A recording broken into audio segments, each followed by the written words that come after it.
All right, guys. So yeah. Oh, Marvin Sapp.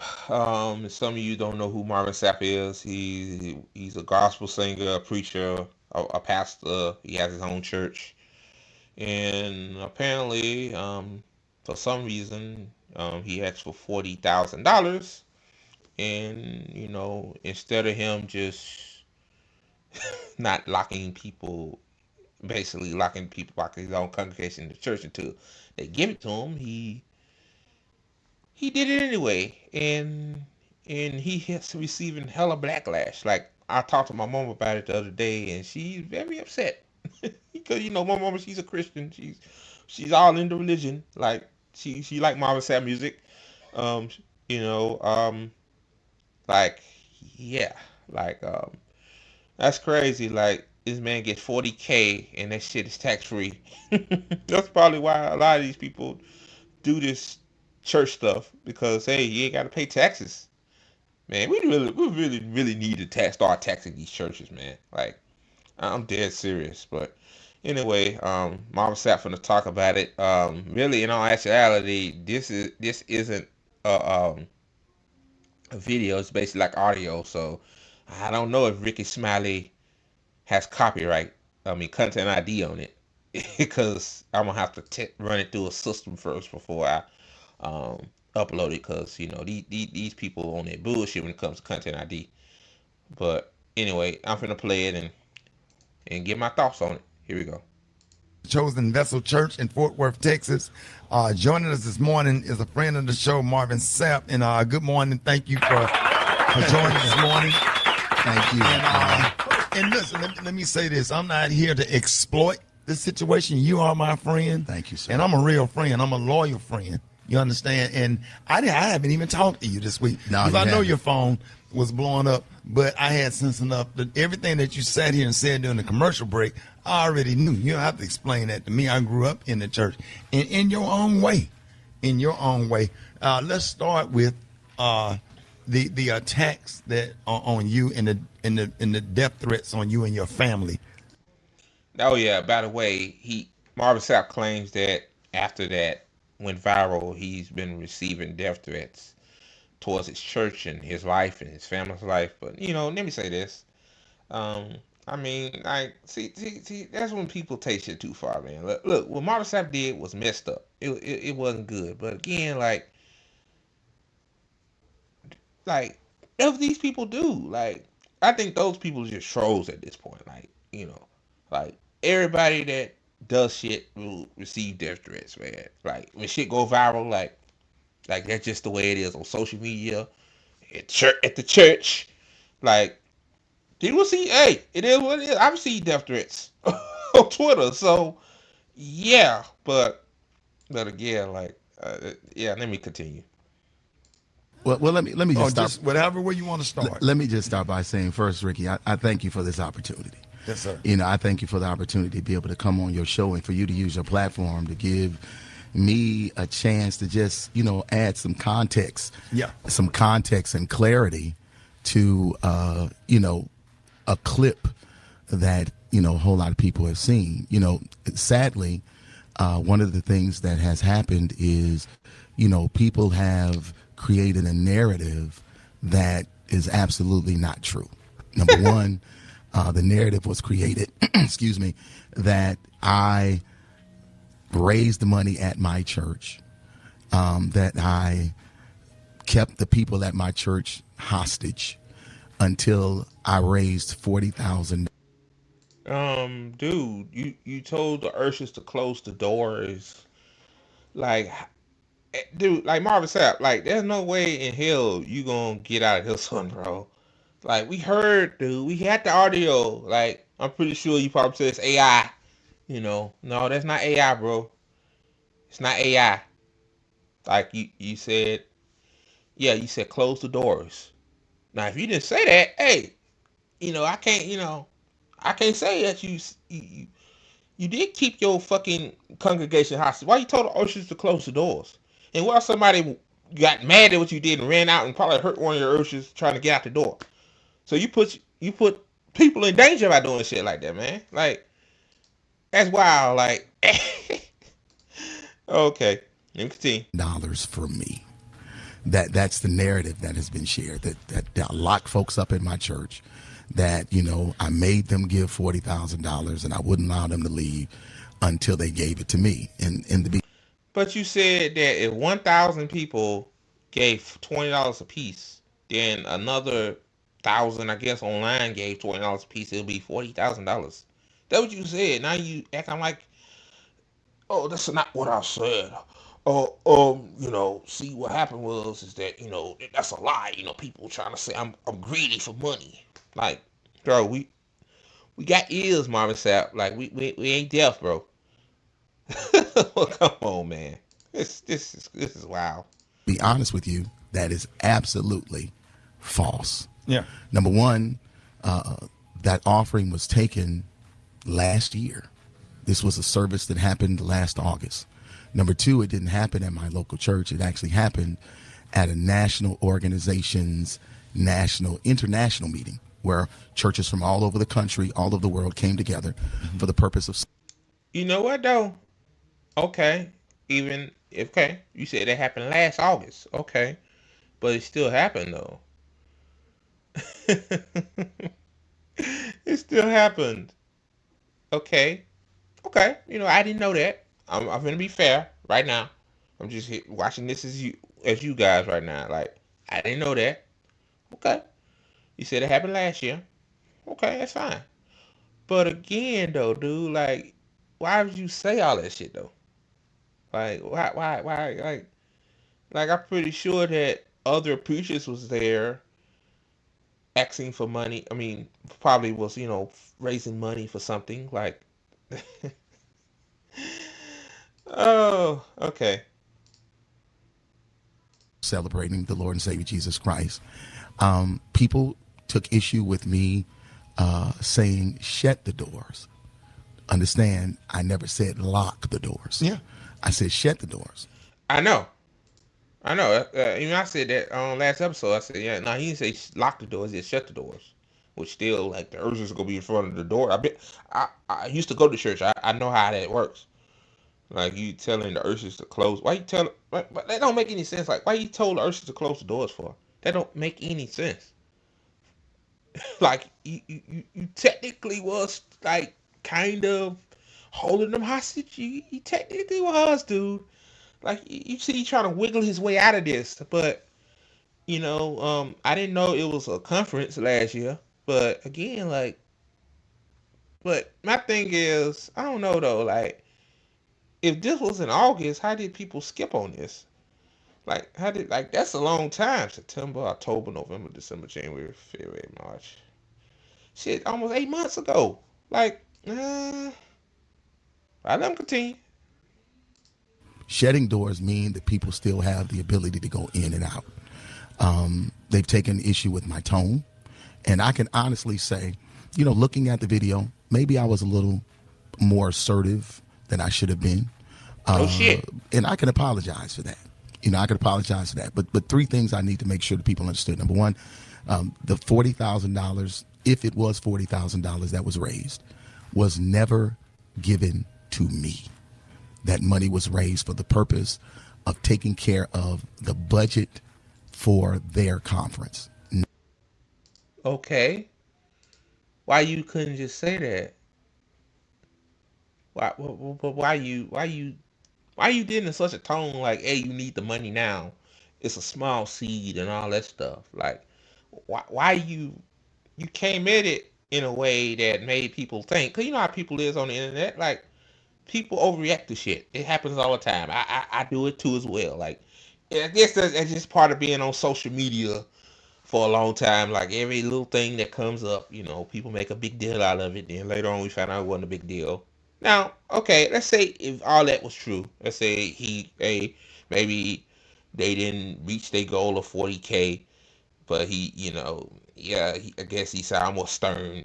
But again, it's like, man, I can't say he lying because I don't do that. Like I don't know what's in a person's heart at that time, but yeah, like he was coming out saying stuff like that. He sounded kind of like a little tepid too, like a little nervous. Like, I don't know, maybe I'm nitpicking, but that's how I get from this. Like, he sounded kind of a little nervous too. He said the money never go to him, but you could have said, "Hey, this is for the conference, man." Like, you don't tell people how much to give. That too, I should have said that. You don't tell people how much to give, Marvin said. Like, people, everybody ain't got $20 to give like that, bro. Like, people are struggling. Like, that congregation at that conference or whatever. He said one his church. I was say I thought his church was smaller. I remember he did a thing on Unsung about, Unsung is like, well, singers don't sing anymore. They talk about they past and stuff like that. Like yeah, like, but that's a mega church, like a mega church he was at. But yeah, like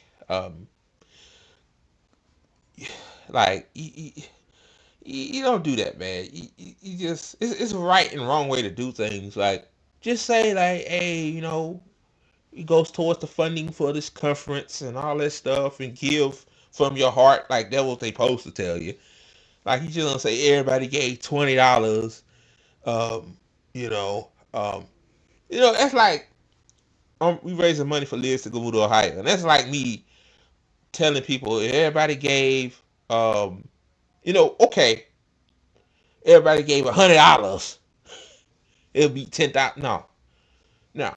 Now we do actually say, hey, 10,000 of Liz's followers give her $1, then But I even a lot of people ain't got $1 to give. Like, I really temperate to ask that. That's why I said retweet, donate. But back to this, man. It's like, it just he went at it the wrong way.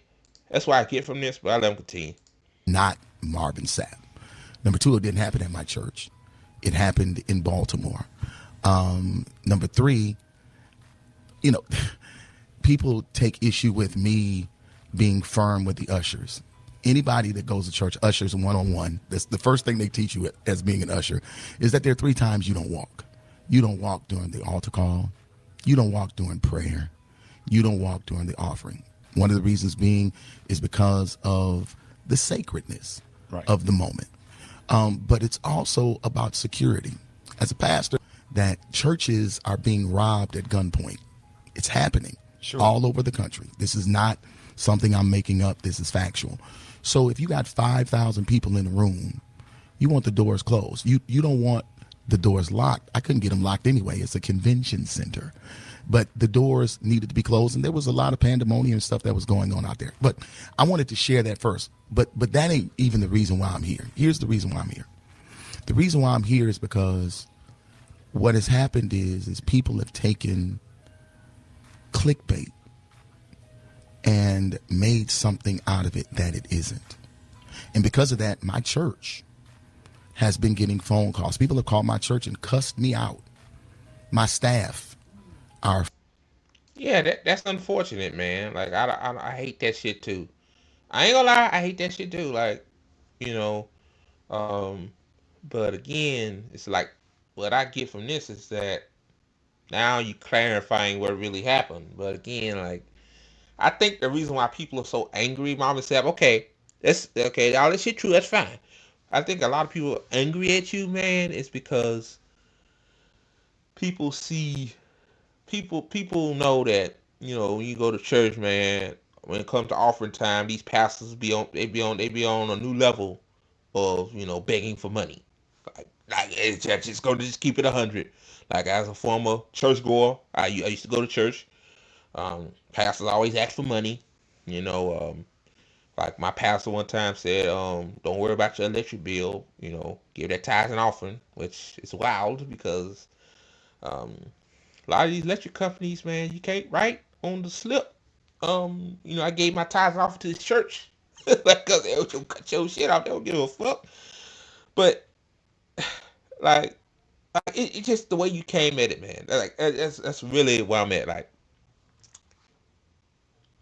you asked people to give a certain amount of money, then you gave a number of people to do it, and then you told, yeah, I heard that too, because I've been in church. Like, ushers ain't supposed to move around doing, certain parts of the service. But again, like, people don't know that because people don't go to church. A lot of people are atheists, like, agnostic even to a certain extent. Like, people don't know that. So it's good of him to a certain credit, going on the media telling the truth. You know, but I don't condone like cussing a man out, threatening his family and his church. Like I don't condone that shit. Even but yeah, like if you haven't said that stuff, if you said give what you can towards this organization, nobody would have gave a rat's ass. But yeah, I'm gonna continue a few minutes and I'm gonna get to the next topic. But yeah, found out a lot today. Afraid because I've received death threats over $20 and shut the door. People have come to our campus. They have come to my church to try to cause problems, issues, challenges. And again, my children, I don't look at comments. We was talking about this. I don't read comments. When you got millions of followers, you ain't got time to be reading all the comments. You just don't have it. Right. My children do. And Yeah, I have 10,000 followers and I don't read comments either. Like, yeah, I just ain't got time for social media, man. But yeah, they are afraid. And the reason wow. being is because I'm their only parent. I'm a widower. They're afraid for my safety. So now we've had to update and increase security and all the things I've never had to do before because of the vitriol and the anger that people have shown, the things that they've said in my thread and stuff. And all of this is because of a misunderstanding. And I'm not blaming people. Let me be clear. I'm not blaming anybody because of their misunderstanding. I'm just saying in all you're getting, get an understanding. And if I'm sharing with you that the $40,000 that I was trying to raise, and again, I don't know if the organization got 40, 10, 20, any of it. I don't know. I'm hoping that I actually raised more money so that I can help the organization that has been such a great support to me. But I have a question about this organization. I guess, got something to do with Christianity or whatever. Like, is this organization, is it doing mutual aid? You know what I mean? Like, is it having working class black people in particular, more people that are, go to church, a lot of older black people, for example, like, a lot of older black people are very sacred when it comes to church, man. Like my mama, she's very, very sacred.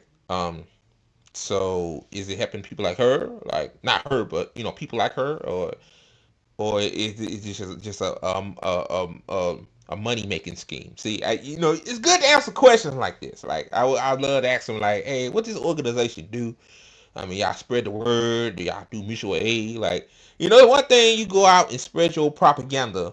That's really what that is. The Bible is propaganda. You spread your propaganda around, but are you actually helping people in the streets? The homeless people in the streets. And okay, a misunderstanding. Okay, we got a misunderstanding. People had a misunderstanding of what happened. Like, I thought that happened, hell, last week, last month. Hell, I didn't even know. This is why that, I need to do better. Like, I need to research shit more.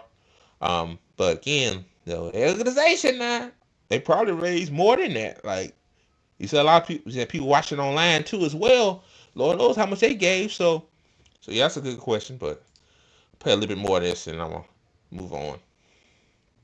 These people, and again, let's be clear, not a dime of that money. not a dime of that money came to me. Not a dime of it. And where did your money come from?